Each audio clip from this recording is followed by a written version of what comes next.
Hi, Steve here at blessedhopeforever.com. We came a long way since 2017. Here we are in the year 2025, and I don't know how many watchmen I've seen or heard that are talking about September this year as being a possible departure date for the church. The closing of the age of grace. What a day that will be. I've got something to share with you folks that I think you may find interesting. I hope you won't find it too overly complicated.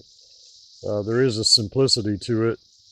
I do ask that you would pay very close attention and hang on every word that I say. I also invite you to fact check me. All of you out there who are have got some have some spare time on your hands, and it's not doesn't intervene with your regular schedule too much, please take the time to just let me know in the comments whether or not you think that I've really gone off the rails with this, because what I'm going to do is I'm going to propose an idea. And I've done this a number of times, but I will say this right up front. I have never spent more time.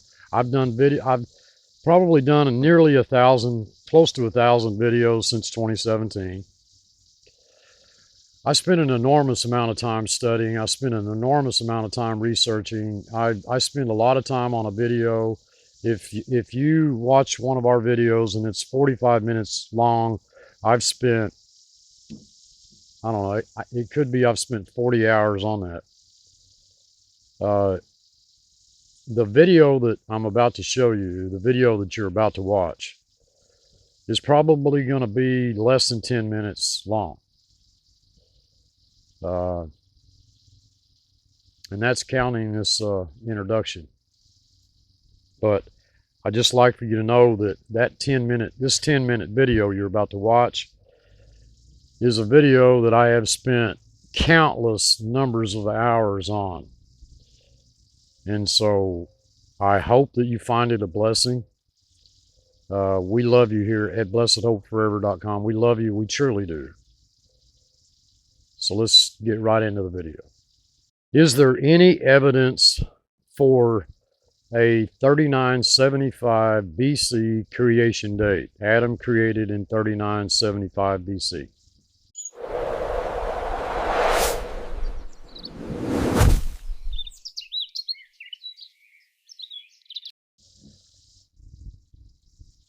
I think there is. And I'm going to show you how the math works out on that. If the creation date, our beginning date, is correct and the math works out, then you might find this surprising. Adam to Moses, Moses to Canaan, and Canaan to 2025, our current year, I'm going to say is 6,000 years. Could be. Very possible. Now, 80 years, 1948 to 2028, 80 years Moses' age at the Exodus.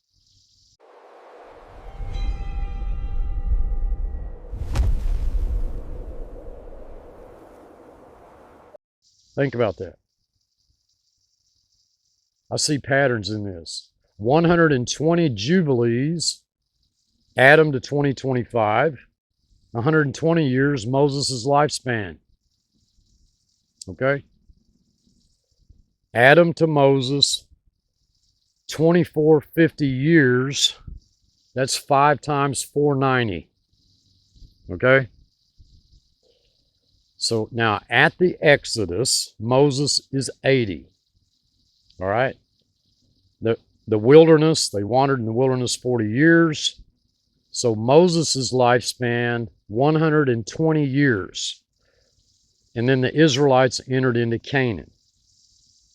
So once again, 120 Jubilees, Adam to the 6,000 year mark, which I'm going to say maybe 2025, In 120 years, Moses' lifespan. Canaan entering into the promised land to the current year, 2025, this year, 30 years. That's 7 times 490. 7 times 490. So 2450, 120 Moses, 3430. That totals 6,000 years.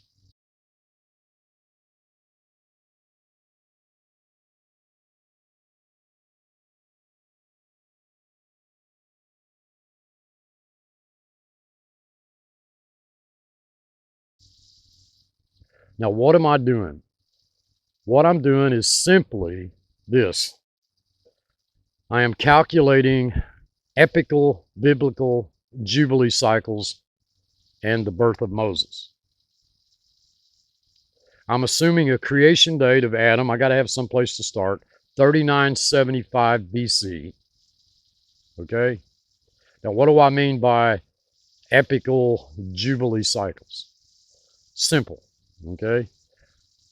They refer to the idea that the Jubilee concept, with its themes of release and restoration, is not just a historical law for ancient Israel, but a divine pattern or a principle that unfolds on a larger prophetic scale throughout time. Okay? The whole 6,000 years looked at in Jubilees. Okay? Now, the 120 Jubilees, we know 120 Jubilees are contained within 6,000 years. Okay. Moses' birth date, amazingly, occurs at the end of these 2450 years, the 5 times 490, in 1526 BC. 1526 BC. Now, these dates are derived from calculations that place the Exodus around 1446 BC, with Moses being 80 years old at that time. Moses' lifespan of 120 years calculates to his death being in 1406 BC, the year the Israelites crossed the Jordan River into the land of promise, the land of Canaan. This explicitly links the 3975 BC creation date to a calculation involving total 6,000 year Jubilee cycles and the birth of Moses. Okay? Boy, it's hot out here. The date of 1406 BC for the Israelites crossing over the River Jordan and entering into the land that God promised them is derived from a widely used, I want to underline wisely here, highlight the word wisely, widely, and wisely used biblical chronology, often referred to as the early date for the Exodus. An early date for the Exodus. There's the early date view, then there's the later date view. This is the early date view. All right. This date is primarily based on a specific verse in 1 Kings chapter 6, verse 1. 1 Kings 6:1, which states, in the 480th year after the Israelites had come out of Egypt, in the 4th year of Solomon's reign over Israel, in the month Ziv, the 2nd month, he began to build the temple of the Lord. That's how the verse reads. Now, most, I'm going to say most, the majority of biblical chronologists place the 4th year of Solomon's reign around 966 BC. 966 BC. If Solomon's fourth year was 966 BC, and the temple was built 480 years after the Exodus, well, then the Exodus would be calculated as 966 BC, and then 4 plus 480 years equals 1446 BC. 1446 BC. The Bible states that the Israelites wandered in the wilderness for 40 years after the Exodus before entering Canaan. Therefore, 1446 BC minus 40 years is 1406 BC for the crossing of the Jordan and the Israelites entering into the land God promised them.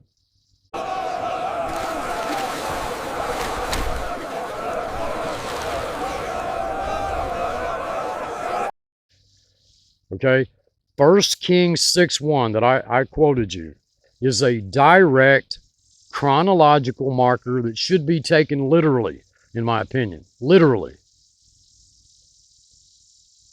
2 Chronicles, it just happens, chapter 3, verse 2, states, so we have further, I think, confirmation.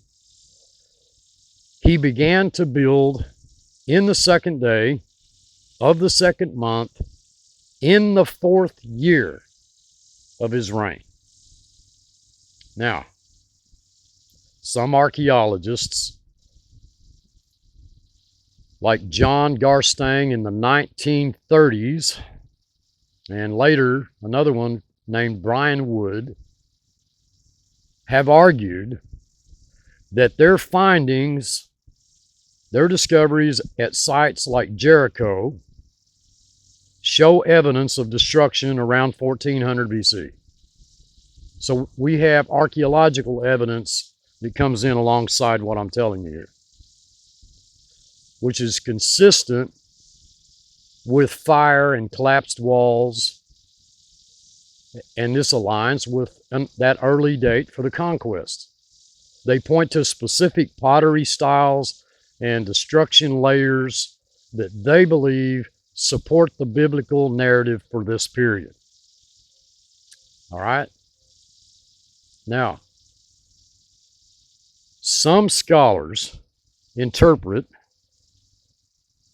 certain Egyptian texts, like a column-based fragment from the time of Amenhotep, 1453 to 1401 BC, okay, as potentially referencing Israel in Canaan around the time of the biblical conquest. So, here's what I want you to look at. 5 times 490 years equals 2450 years. Okay? I'm going to give you 3 sets of numbers here. The 2450 years, 5 times 490 years. Now we have Moses' birth date, okay, which occurred at the end of these 2450 years.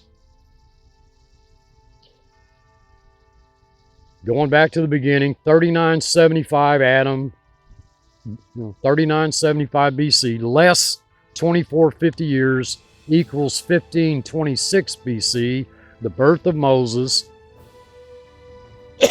plus Moses' lifespan of 120, got to count that, equals 1406 BC, the year the Israelites crossed the Jordan River into the land of Canaan.